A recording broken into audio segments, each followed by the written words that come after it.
Hello and welcome to the Green Profit Academy Pros Podcast. This show digs into the challenges in growing a lawn care and landscape business while maximizing your profit. I'm Christeen Era.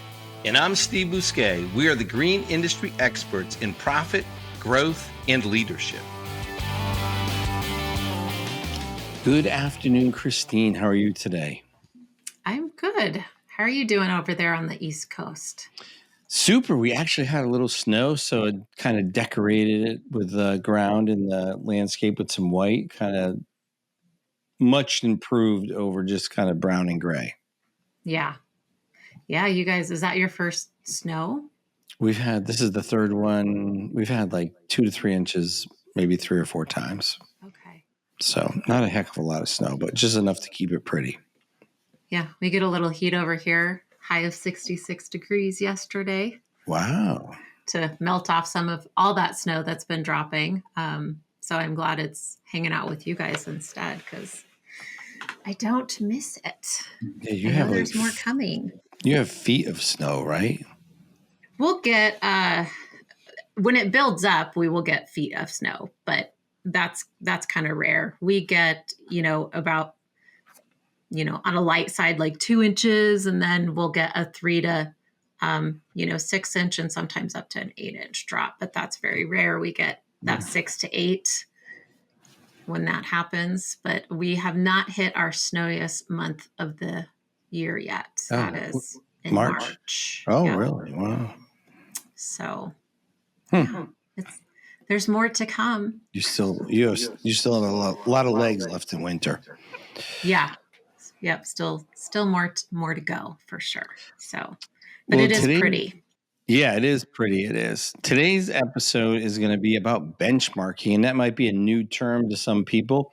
So we're going to dive in and discover what it's about. But benchmarking is a powerful tool for businesses to use to measure performance year over year and also in the industry and comparing their business against the best business practices and kind of seeing what's up as far as what they're producing for revenue, profitability, sales per hour, what their ratios are, and identifying gaps and driving continuous improvement because they can see where they are compared to other people, see where they are compared to themselves year over year, even quarter by quarter. It's one of the tools that we use quarterly and year over year. We've been using it since 2001. So we'll cover why it's essential, how it works, and real-world examples to inspire you to elevate your operations. Yeah, we talk about this a bit in the book too. We have a whole chapter on, what to measure, right, and why. So if you might be familiar with that chapter, but this is where it kind of came from is, what do we measure in the industry? Why do we measure it? And we want to do this in any business. So it doesn't matter what business you are running at this point, if you're running a different type of service business or even a professional, service business, benchmarking is definitely key in understanding where am I at, where should I be? And then it helps you understand how do we close those gaps.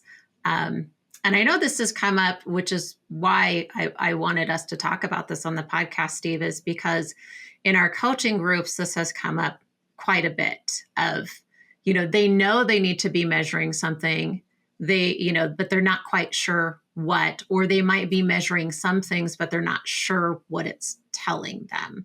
So I thought this would be a great episode to dive a little bit deeper, talk about benchmarking a little bit more, because again, what we measure, we can manage, we can understand it and make a choice about, what are we going to do to change it? Right. And if we're not changing it, we're choosing it. Right. That's another good point there. Yeah, for sure. So that's why I love benchmarking so much because it really it is what it is, right? So it takes a lot of emotion out of it, a lot of opinion, and it just lays out what the numbers are. We can share it with our teams. We can share it with our accountants. We can share it with our bankers. We can share it with our groups. If we're in a peer group, if we're in a coaching group, we can share it year over year and see where the progress is coming. And it also helps us to identify constraints, right? So we can identify where the constraints are. So we can address those. So what is benchmarking? It's comparing a company's performance, processes, and practices against industry standards, also competitors or friendly competitors, or best practices to identify areas for improvement. So that's the whole purpose of it. It's not to say, you're a horrible business person or you're a bad person or, you dress funny, or, you tell bad dad jokes or anything like that. It's really about identifying, how to make improvement. Because really if you're listening to this podcast, that's why you're listening. So how to make improvements to your business to help you and your family. So that's the whole purpose of benchmarking. So why is benchmarking so important, Christine? Well, one of my favorite things is identifying gaps, right? So it helps identify the performance gaps. So it's going to highlight the areas where the organization is underperforming. This could be in your services that you provide, how your services are being provided, what services you provide, where your revenue growth is or where it isn't, where you want it to be, where should it be. So anything that could possibly have a gap in a business, which is anything that could be measured all the way from revenue to costs to your profitability to your efficiency.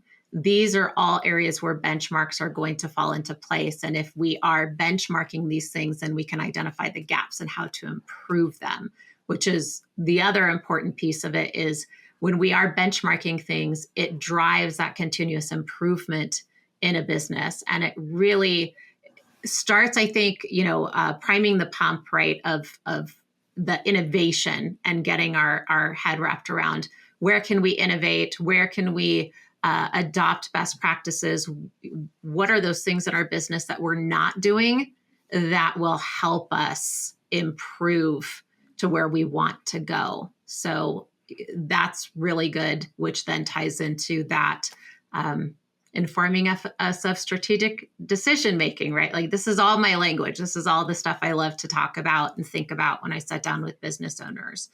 So if we are measuring those things and we know that there's a gap, it's going to help us make those strategic decisions in the business. So it's that data-driven insights that are going to tell us, oh, okay, we have a gap in marketing, right? We're not getting a return on our marketing dollars. What are those? Well, let's come up with some strategies to close that gap. And you're intentionally making that decision because there is a problem. We're not just, throwing spaghetti at the wall and seeing what sticks. We're being very intentional and focusing on something. Yeah, and the benchmarking lays it out for you pretty clearly, and just it highlights it right in front of your face, so that you can't deny it, right? Which is one of the things that I think most business owners, the struggle is when you're struggling is to identify what the struggle is. And that's why they call coaches and they call advisors and everything. One of the worst things is the Facebook. What do people ask for advice. They only give half the information and people give all kinds of weird, advice back with half the information given. And don't do that. Get real coaching and real advice and give all the answers. So to get the benchmarking, you have to have good financial information to even put into this benchmarking, right? So you have to have your P&L and you have to have your balance sheet. So good information in, right, gives us good information out. And then you can make these strategic decisions. So start there. The next thing, by doing the benchmarking, it really provides a competitive advantage. And that's why we want really good information in, because we want to be the most sound financial company in our market. And I hear people say, I want to be the best landscaper in my market. Well, what does the best mean? I bet you if I talk to 5 different landscapers in your market, best might mean 5 different things: the best trucks, the cheapest prices, the prettiest landscapes. I don't know, the fanciest looking trucks, the best mowers, the more orange mowers, the greenest lawns. But we want to be the most financially sound, because when we're the most financially sound, we have the most opportunity. We can have better hires. We can market better. we have more opportunity for growth, and the profitability just gives us a longer sustainability in the marketplace, right? So that's that competitive advantage. So it helps us to meet and exceed customers' expectations. And when we're doing that, we're going to outperform all the competitors. So one of the things, when a competitor is trying to beat you on price, they have not done this, because that's the only tool they have in their toolbox is cheap. They haven't done good benchmarking. They probably don't even know their numbers at all. And cheap, the other thing I know is when they're trying to beat you on cheap, they also haven't done their mission, vision, and purpose work, right? Because if you're selling on mission and purpose, you don't have to be cheap. But if you're selling only on, cheap, that means you're not selling on any mission and purpose, and you're definitely not selling based on real numbers. So doing your benchmarking helps provide that competitive advantage. Also enhances efficiency and productivity, because it helps you streamline your operations and resources, because it helps you to identify where to put your spend. So if we know where we're profitable and where our gross profit margins are, we're going to put our capital resources into that spend for buying equipment. So if we're not making money on something, we're not going to put a whole bunch of money into supporting that. So having that benchmarking in front of us and seeing where our returns are is, again, makes us more competitively advantage, but it's going to give us that higher productivity and efficiency. Yeah. Yeah. And that helps where we're looking at, the numbers, right? You're saying numbers where it's not just financial, but production numbers, right? And we know, like, well, how long should this route take, or how long should this lawn take, or how long should this install take, or whatever it is. And it's not just about the financial numbers, it's also about the production numbers that we bring to the table. And then we can gain a better understanding of where's the gap, what can we fix, and which ties us to the other thing benchmarking does is that accountability piece, which I also love. And I don't know how many times I've talked to business owners and they're like, well, how do I implement a bonus system? Or how do I know this person is doing their job? Or, what does that look like? And I ask, well, what are they producing and how are you measuring it? And are they meeting that? And they're like, well, I don't really have KPIs, or I have some key performance indicators or some numbers, but we don't really talk about it. So again, this is, I think, another very simple system, just having some benchmarks that helps the owner of the business or the manager, manage their expectations and also bring in that accountability piece to where they're not driving the bus all by themselves. They know who owns it, who's supposed to be driving it. Are they hitting those numbers? Are they doing their job? And if not, how can we close the gap? What's missing? Yeah, the accountability part is crucial. And it also lets everybody, it just provides a scoreboard, lets everybody in the company know what the numbers are. Yeah, there's a lot of, should I give people bonuses and stuff based on emotion?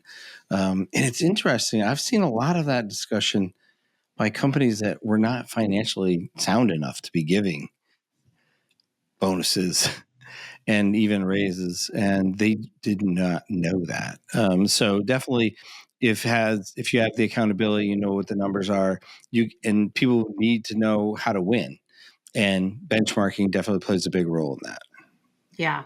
Yeah. I think that's a good point here is when we start benchmarking, it is helping us understand what a win looks like. And it's also helping our team understand what a win looks like. So it's one more thing that we can be intentional about, we can make choices about, we can understand, and it doesn't have to be difficult and in the weeds. You don't have to be, a financial guru to get some of these things in place. And once you get some of these things in place, you can really change the game. Absolutely. It's a game changer. It's interesting. I think less than 20% of all businesses, even corporate and small businesses, do benchmarking. But the highest profitability businesses, majority of those do benchmarking. So it's one of the tools for high profitability companies. All right, practical applications. Comparing metrics like financial ratios, turnaround times, deliverable times, customer satisfaction ratings to drive improvements. So here, what are some of the key steps? So when we're looking at, implementing benchmarks, right, we're going to look at areas that we want to improve. So if let's say it might be our marketing, it might be our production or something like that. So we're going to choose benchmarking partners. And when I say partners, it's going to be, okay, who are my competitors, right? Because it's good to know in your market, what are your competitors doing in these areas? And, how can you find out? Or if it's not so in your direct area, one of the things that I have helped with other people who are looking at this, other business owners, is find a similar area that has a similar demographic to you and ask, somebody in that area. So if you're a part of a peer group or in any sort of group where you have other competitors, in the market, other people in the industry, we can identify like who has a similar market to mine and talk to them and get an idea. Another one is, industry leaders. I know there's a lot of, different reports that come out every year where like there's a state of the industry that's put out by Lawn and Landscape. And you can download that and it's going to give you some ideas about industry benchmarks. So we want to choose those benchmark partners.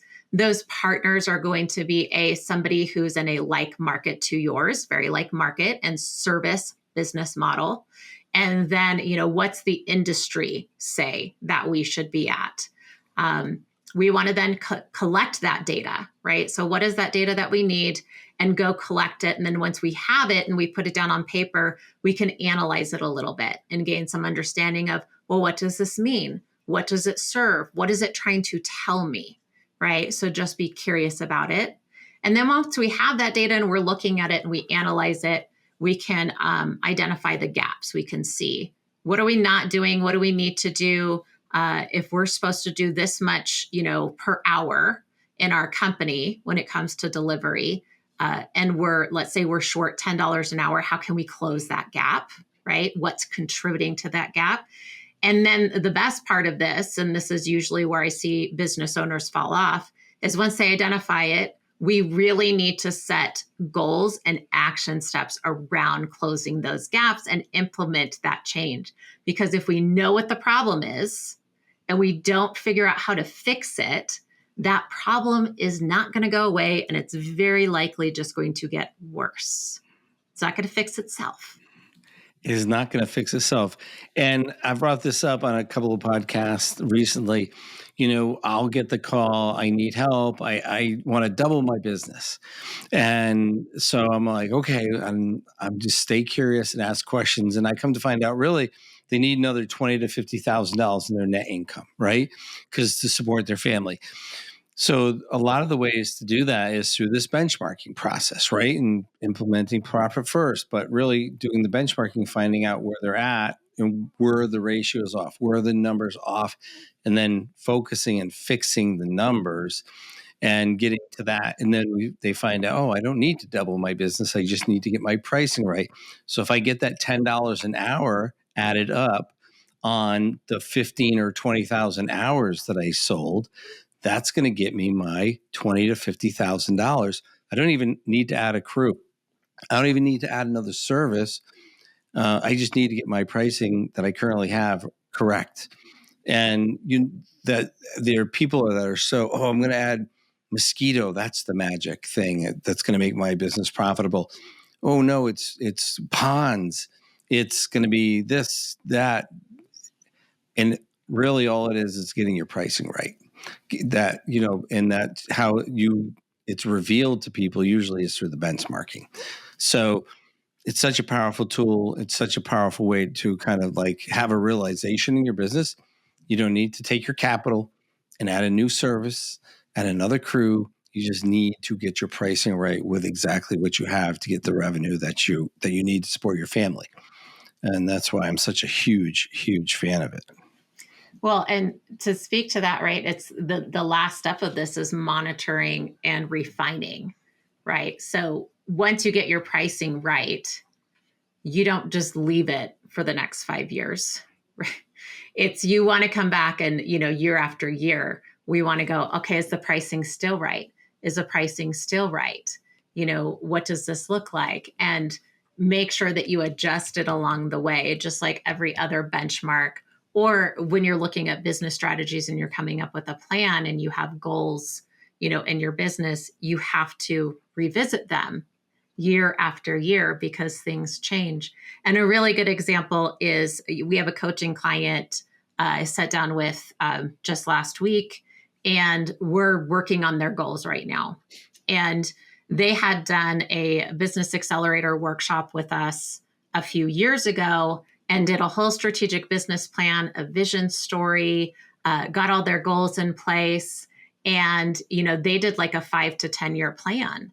And then when they pulled out this strategic plan, and because I said, hey, we need to update this. Have you updated it? And they're like, no, not since I did it like 2 years ago. And he's like, I'll look at it. So he looks at it and he comes back and he goes, well, Christeen, they're all done. All these goals that I did for this 5 to 10 years, it's done in 2 years. So he's like, now what do I do? So it's like, and he didn't realize that the company and the team had accomplished this because he did it and set it aside and then, hadn't looked at it because they did it for the first year and, set everything up and just continued down that path, but didn't realize how much they had accomplished. So really going back and looking at things, and the business that he did it on 2 years ago is not the business it is now. So it's grown quite a bit in revenue and services and other things. So now we're sitting down and we're coming up with a new plan. And what does that look like? And even having conversations about thinking bigger and differently. Core Growth Strategies provides business growth management solutions through cloud accounting, bookkeeping, and strategic business consulting programs. Our team works with small businesses in lawn care and landscape and trade industries throughout the U.S.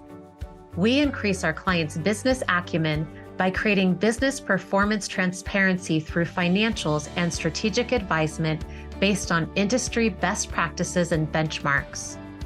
Our experienced team provides support, guidance, and coaching, thereby allowing our clients to connect with viable data and discover their own solutions. Core Growth Strategies programs and services are designed to get your business from where it is now to where you have always dreamed it to be. Visit us today at coregrowthstrategies.com and follow us on Facebook, Instagram, or LinkedIn. Don't miss our exclusive limited time podcast special. Just mention promo code GPA Pro to any member of our team during your complimentary consultation, or enter the promo code on our site when you sign up for one of our online programs. That's promo code GPA Pro. Yeah. Goals are amazing when you write them down, how powerful they become. Monitoring is very important, right? You cannot set it and forget prices. And I hear my 20-year-old employees will go like, how much is that? Because they're thinking back when they were 18, whatever soda or a Subway or a pizza costs X. And they're like, wow, that used to be so-and-so 10 years ago. So you can imagine for me, pizza and a soda was a fraction of what it is today. So we get stuck in, what we're paying people. I used to pay my lawn mowing foreman $16.50 in 1998. And I hear guys trying to hire people for $20 or $18 in 2025. And then they're just mystified at why they are having a hard time finding good, reliable, high producing people.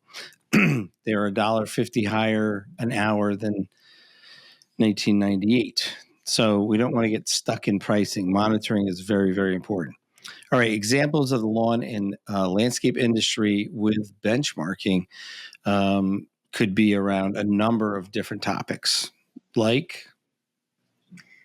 So some of these things that let's just look at, we'll create a scenario. And I know you do this a lot in your business, Steve. So I know you have several of them, up your sleeve. So one of them that I typically, we stumble upon because it becomes important for a company at some point, right, is customer satisfaction rating or even client retention rates. And we want to look at what are the numbers that we should be aiming for that some of the industry leaders are. And for example, I could probably say, hey, Steve, what's your customer retention rate? 91%. 91%, which is far above, industry standard. Like that is a knock it out of the park customer retention rate, right? Do you know what the typical retention rate should be, like an industry standard? It's like 78%. Yeah. So it ranges right there around that 80 percentile, range to where they say, hey, you want to retain 80% of your customers. Right. The reason why is because customers are so expensive to get, right? So once we have them, we want to, one, make sure we get the right ones. And then two, we want to make sure that we take good care of them, because if we don't, we're going to lose them and it's going to cost us money. So they came up with this benchmark of around 80%. That 80 percentile is really where you should be for that customer retention rate, because that's one benchmark that's going to contribute to that profitability and a financially healthy company. Now, Steve's gone through this whole process of getting all of his stuff dialed in to raise it to that beautiful 91 percentile. Right. But that was because he was measuring it. He was going, oh, what can we do to make it better year after year after year, and revisiting it. So, yes. And how we did it was we were at 80% for years and we broke it out by who leaves, how long, first year customer percentage, second, third, fourth, fifth, sixth. And we identified who was leaving in which year. And then we identified how to nurture that client. And that is how we got those numbers up. But the benchmarking was the first key, right? What was the big number? And then we whittled that down to what year can we retain? So about half of the first year customers leave. And where we got the retention was focusing on the first year and the second year customers staying. If you can get that first and second year customer to stay, that's how you get that customer retention up. If they make it to year 3, 4, and 5, they're with you. You just have to get them to that. And that was really about setting expectations with clients, because, for lawn care, they think you're going to come there 3 or 4 times. We're doing a 5-step lawn care program, but they think after the first or second application, lawn's going to be perfect. And, educating them that it takes time and what to expect the first year and the second year, but doing some hand holding and some communication is how we got there. But it starts with the benchmarking. Yeah. And when you're measuring that, like you're saying, we close the gaps. It could be things like we need to improve communication. Like you said, we improved the expectations and communicating that to the client. Providing better after service follow-ups. Again, communication, how did that go? Well, please realize that this is just the first phases of treatment. This is what you're going to notice. Right. So we've got to educate. They hired you for a reason. They don't know. They're automatically going to make assumptions. And then even offering added value, right? Like you might do a seasonal maintenance, or you might have a program that includes something that's just going to move it along a little bit faster. I know, Steve, you have, is it high lime in your area? You do lime applications. We do lime applications to help with the health of the lawn. So there's additional, things that you can do to increase that satisfaction and loyalty. And there's even things I know you've built into your program that you don't make an option because it's going to produce a better product for your customers. Right. Like everybody gets grub control. There's no option for that, because you're going to get, if you don't do that, you're going to have grub damage, right? There's just certain things. There's iron that we have iron that is in the soil, but it's not available. So if you don't put iron down, you have to jack up the nitrogen, which ends up producing a higher probability of fungus damage. So we keep the nitrogen lower, increase the iron, get the pH up, and those are the things that produce a better, higher quality lawn for people. Now, I will have to be very careful how I say that to people, because you need to do it in like public speak and not tech speak. I start talking about the molecular weight of a calcium molecule, and it's atomic weight is 40, and people don't need to hear that, right? It's just greener lawns is what they need to hear. So, we have to be careful with some of that. I have to be careful with some of that and let my team do the more general talk. But just knowing that and presenting it to people and making sure they understand the process that their lawn's going to be going through is very, very important. But it starts with the benchmarking. The other big part of the benchmarking is also like production, right? How much square feet and how many dollars a day can people get done, or should they get done in the green industry? And for when I started in the lawn application business so many years ago, 35, 40 years ago, 120,000 feet was like the industry benchmark, 120,000 feet. And now it's moved up thanks to Z sprays and bigger trucks and lower spray volumes to about 200,000 feet a day. That's kind of the industry expectation now. So that's the change. That's a big change. That's like an 80% change. Yeah, which is advances in technology and techniques and all kinds of things. Products yep. Yeah. So I want to talk about some key benchmarks that we should track. And I think that's one of the confusions that usually comes to the table of like, ooh, what should I track? And when people aren't tracking, whether you're a manager or you're a business owner, when you're not tracking something, we don't want to start tracking everything at one time. So I always say, let's start off little. Let's start, 1 to 3, right? Because then it goes 1, 2, 3, many, and then it's overwhelming and it's just too much work, and then it all falls apart. So we're going to go over some of these key benchmarks. If you're not tracking some of these, pick 3 to track. And we'll outline like which ones are like the top 3 to track, right? To start off with. And then move, add 1 after you get the other one down. And then make sure that one comes into the fold successfully, and then add another one. So we don't want to continue, to add a bunch. So we want to start off with 3. If you find that you are tracking some of these already, pick 1 more to add to, your tracking system and see where you end up at. So the first one to track is revenue growth. So, what does revenue growth tell us, right? It tells us the overall health and the growth of the company. How much is it growing by year after year? And are we, seeing trends in that growth? Where do those trends show up? They might show up if you're a seasonal business to where your revenue spikes. Why is it spiking? What services are you providing? It might go down. What's happening in your market? So there's lots of things that the revenue growth and tracking this revenue growth is going to tell you. But mostly what we're looking for is, that growth of a minimum of about 10 to 15 per year. I think on average, it can be around a 5% if you're really not kind of doing anything. So you want to push a little bit more and do, a 10 to 15% annual growth, depending on your goals. So yeah, that is important. You'll see some companies that get stuck and they don't have growth.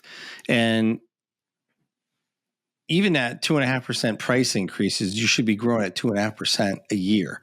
So you can run a model out if you're at $1 million and you just run it out for the next 10 years and see where you're at 2.5% just by raising your prices every year by 2.5%. And you can also run a model out for 5% growth for 10 years. We run models like that, and I'll say, "Oh, we're going to be this size company," and people are looking at me. They're like, "How much?" Well, and then I'm like, "Yeah, that's only 2.5% in 5 years, or 5% in 5 years, or 10% in 5 years, or 10 years." And they're like, "Oh, okay, now that makes sense." And you just show them that roadmap how to get there. But you need to be growing. The company needs to be growing. So if it's stuck or it's at that same revenue, it's not having healthy revenue growth, then you have to address the issues that are going on with that.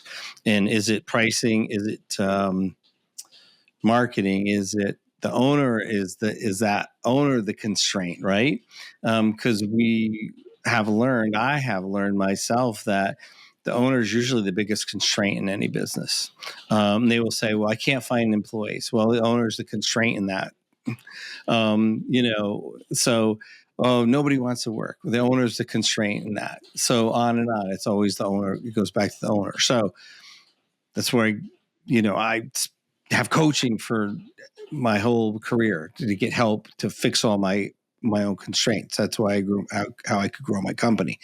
So we want to make sure that revenue continues to grow between, at a minimum of 5% annually.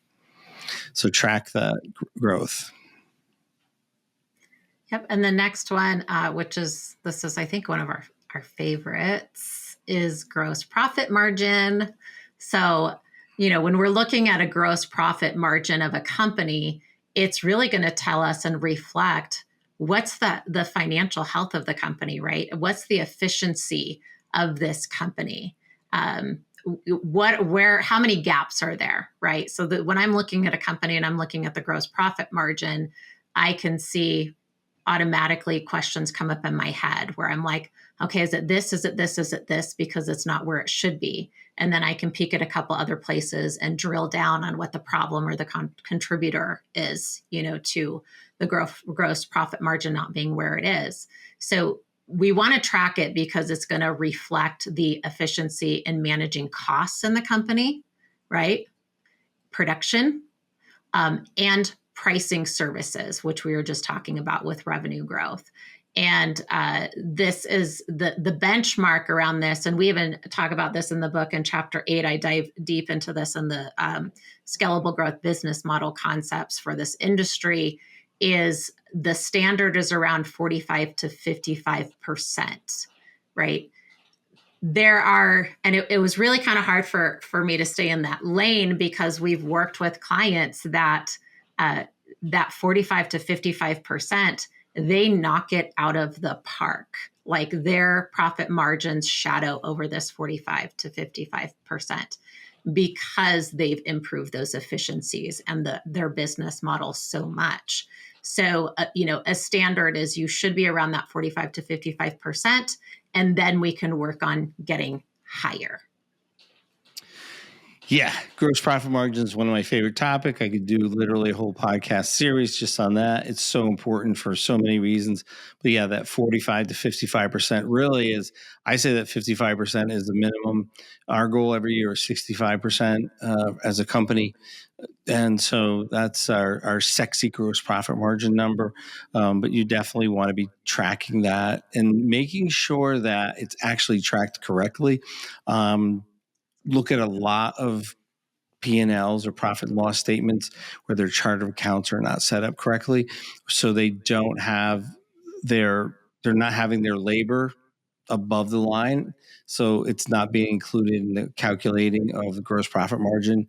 So gross profit margin real quick is your total revenue or to generate the work, subtract the cost of the labor to generate that work, subtract the material and subs to do that work, divided by the job. So you have to subtract all the costs involved in that job. And I often see it's just the materials or the subs and they don't have the labor in there. And then if there's any special equipment also, that also has to get tracked as part of the cost of that job. So make sure that you are calculating your gross profit margins correct. If you need help with that, it's one of the things that we specialize in, and that will make that's how you get good profit margins. You can pay people really well and you can grow the company, but make sure that the gross profit margin is being calculated correctly, because I have run into people who are very happy and proud of the gross profit margin. And when I helped them into their P&L, it was just not being calculated properly because it was not calculated properly and they were wondering why they were broke and struggling. And the answer took me about 30 seconds to figure it out. And they were struggling for 3 years. So, which hurt me to see. So if you're struggling and you have a great gross profit margin on your P&L, reach out. I'd love to help you with that. Next is CAC. And if you listen to Rick Wallace's podcast, he talked about CAC, which is the customer acquisition cost, right? And that's a big thing in lawn care because we are always growing and getting more customers. So how much does it cost to get a customer is a huge topic. We're always looking for an average in customer cost, and we're always looking for $200. We'll pay $250. We'll be okay with that. But anything above that is kind of like where we don't want to go. But we end up there somehow, and then we'll have lower costs than some others. So we end up with that $200 to $250 CAC. And the reason I'm ranging that is because we'll take a $200 CAC, but below $1,300 a customer, and with $250 CAC if it's over $1,300 for that customer. All right. And we already talked about this one a little bit earlier, but customer retention rate. So we want to make sure that we have that retention rate in place. That's something else that you can track. And again, you want to aim for that 80% or higher. Okay. Yes. And Steve, you kind of, go ahead. Sorry. Always shoot for 80%. Yep. And then job profitability, which Steve was kind of already talking about this one. Yep. So you want to track your profitability, ensure that each job is profitable and contributes to the bottom line, and track your revenue. We track revenue by like division and also by source. So slice seeding gets tracked, lime gets tracked, each round gets tracked by profitability. Each type, we also do landscape install. So plantings get tracked, pavers get tracked. So we track all of that individually. It really helps us to make sure that we're pricing everything instead of just everything gets labeled as lawn care or landscape. So that's all advanced, but tracking, if you're not tracking anything now, breaking it out into lawn care and landscape is better than not. All right. And then there's some other ones, some valuable benchmarks that I kind of, put under the scale and grow, right? So it's like when you get over the basic ones, and I would say gross profit margin is definitely, if you don't have that one, track that one. That is a number one KPI to track for sure. Start there. But some of these others that we're going to share are more around the, after you get over the basics, right? It's going to give you some really great insight. And this is something that it's a typical question that we ask, which is, do you know your market share? What's going on with that? So it's valuable because it helps you understand how much of the market, you have available to you, what competitors are in the market. So it's really telling you like what's the potential and what are you already getting? So we look at how many single households are in each town that we work in, and then we look at how many single households we have in that market, and that gives us a percentage of the households that we have in that market. So that's how we're tracking that, and where we're growing every year and when we are declining. So we're tracking at the beginning of the season and the end of the season, whether we have growth town by town. So that's a pretty helpful report. Now, one of the things I have found is marketing wise, you really get a better response from where you have people already. And I spent years trying to, I don't have many people in this town. I'm going to spend all this money in this town trying to get more people. That did not work. Just if you have 10 or 5 towns or 20 towns that people love you, just do all your marketing there. If you have an outlier here and an outlier there and 2 here and 2 there, just save your money and put it where the people who already love you live and hire you. Yeah, because that can also contribute to how efficient and profitable you are as a company, right? Is not creating huge gaps in your routes or your service area, because then you're adding dollars on the expense side, not the profit and revenue side. of the company when you're having your team or your equipment have to travel, far and wide and in between where you could be servicing. We had one of our clients now, he did we talked about travel time and opportunity costs, and I think he got off the call and did his own math, and he just about melted his mind how much he was losing annually with some of his drive time. It's very insightful. Yeah, it was a 6-figure number. So I think this next one is another one of those that you have to track next to gross profit margin, and it's the sales per labor hour. And this is going to give you that insight of how productive is your team when it comes to the services that you deliver and the revenue that those services generate. It's very important.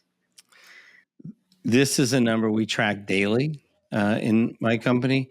So it's tracked for the lawn technicians on a daily basis, and it's tracked for the landscape install by job. So if it's a mulch job, whether it's a half day, full day, 2-day, it's tracked by job. Install, it's tracked by job. It's tracked by route and by tech every single day. So we want to know how much each day we're making per sales hour. And one of the things to track this is, when we're looking at industry standards, right, is there's different tiers of industry standards. And the formula that, like Steve and I were talking before this, and I was thinking, well, what are some things that we can share with you guys as you listen? And this is something that we do in other industries as well, as we have a multiplier that we use versus just a range. And a range, the medium range in the industry, when we're looking at a benchmark, can be between like $70 and $90, right? But what does that mean? And how is it going to connect to your company? And is that right for your company, right? Especially if you have different services that you provide. So Steve shared, a good formula where he said, hey, it's your wage plus your labor burden multiplied by 3, right? So it's just, what is that hourly wage for that employee?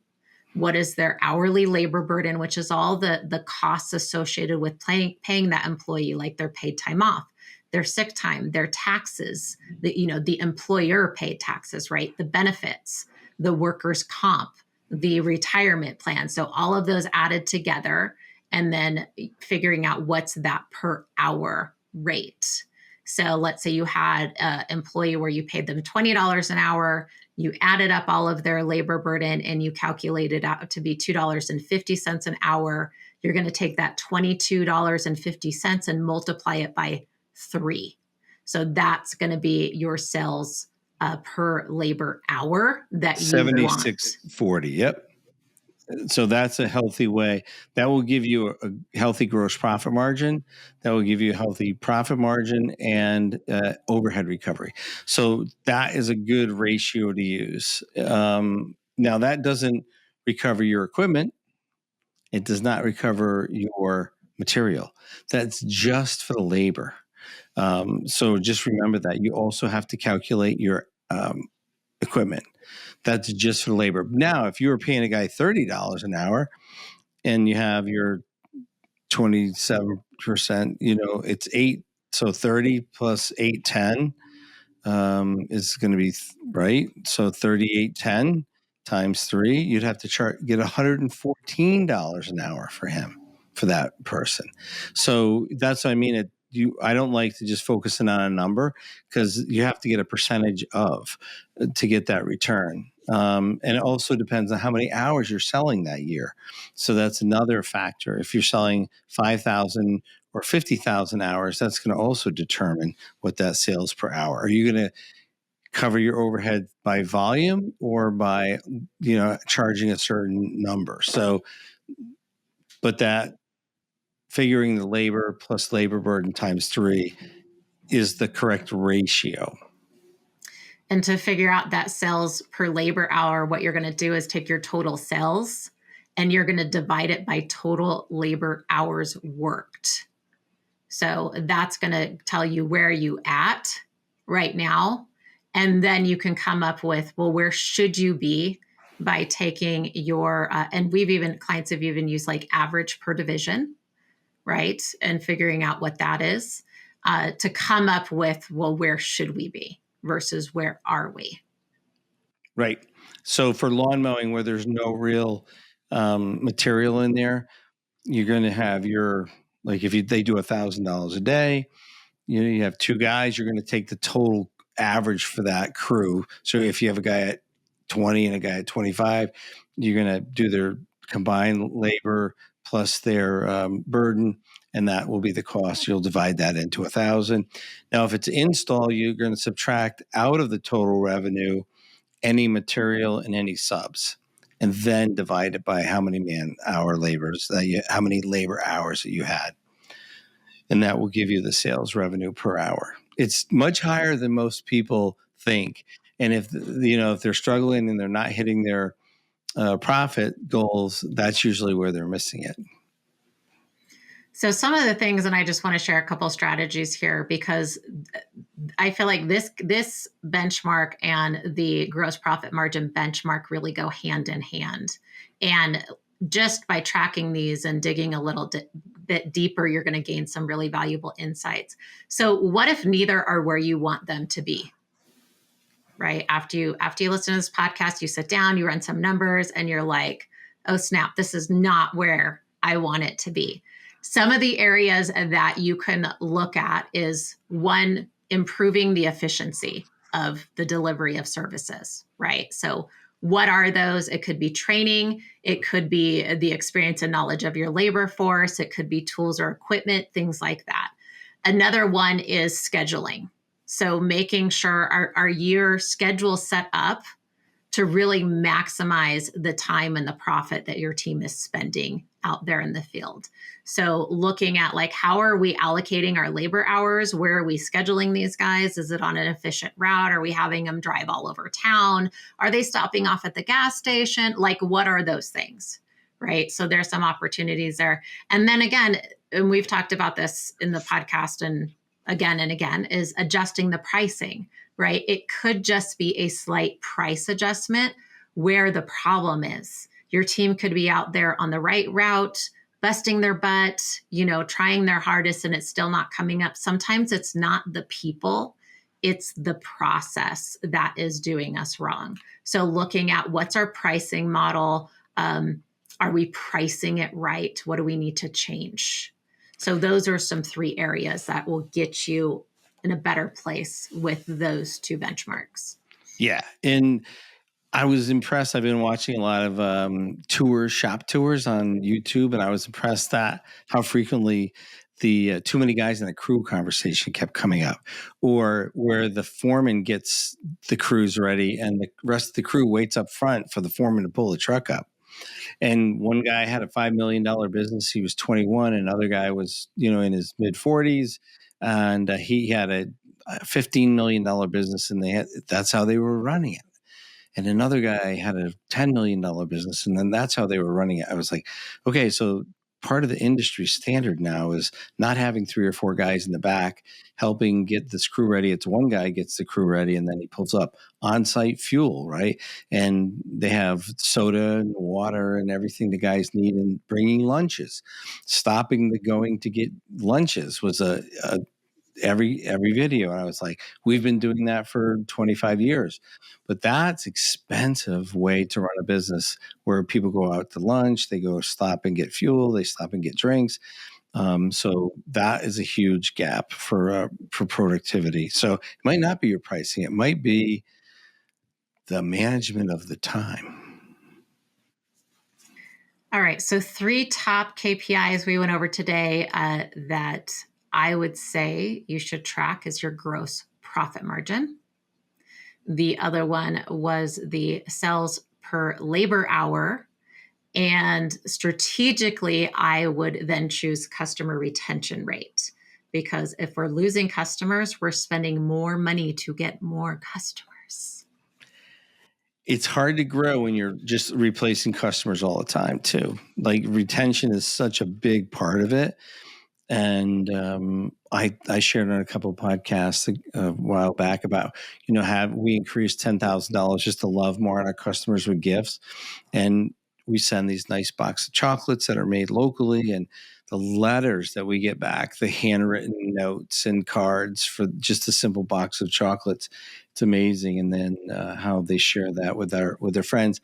And I will say, since we've started kind of our love fun and loving more our current clients, we've gotten more reviews in the past since we've started that.